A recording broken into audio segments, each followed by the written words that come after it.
افونغارديست طلائعيه، بمعنى مع القضايا القوميه، القضايا العربيه. شاركت في حرب 67 كانت عندها الدفاع القومي، الجيش العربي المشترك، وكان امن قومي مشترك. كانت الجزائر كانت سامه ايام بومدين الشديد.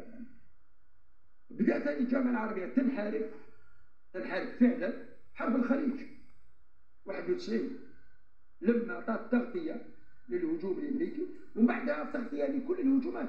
اعطت تغطيه للهجوم على ليبيا. لوطون دخل الى ليبيا بتغطيه عربيه، جامعه عربيه. ومن بعد جاءت قضيه اليمن، قضيه سوريا، وقضيه العراق. الجامعه العربيه انحرفت.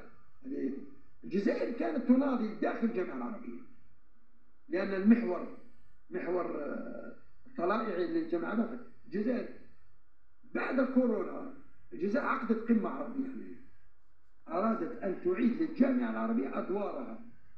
كانت قمه عربيه هنا، وجاءت اوامر لبعض الدول اوامر ان لا يحضروا القمه لينقصوا لها المنسوب، لكن القمه كانت قويه، الحضور كان مميز، والقضايا المطروحه للنقاش كانت قضايا ذات اولويه، منها القضيه الفلسطينيه على راسها دولة، وسميت قضيه لم الشمال العربي.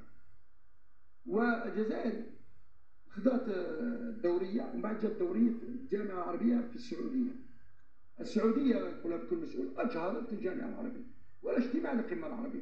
عندهم اجتماع تاع الوزاره الخارجيه. في الوزاره الخارجيه لما اجتمع العرب داروا اجتماع، داروا بيان. الجزائر رفضت البيان وتحفظت عليه، لان الجزائر شاف فيه كيف تحط العدو اللي تاريخيا وتاسست الجامعه العربيه على اجله. تاسس في 45 46 يعني الاحتلال. جامعه تاسس عليه وتاسست على القوانين اللي تاسس. اساس الجامعه العربيه هو فلسطين، اللي بيعرفها الناس. مش تاسست كذا قضايا جعفر مستعمرين، تاسست على اساس القضيه الفلسطينيه القوميه، كانت قوميه عربيه.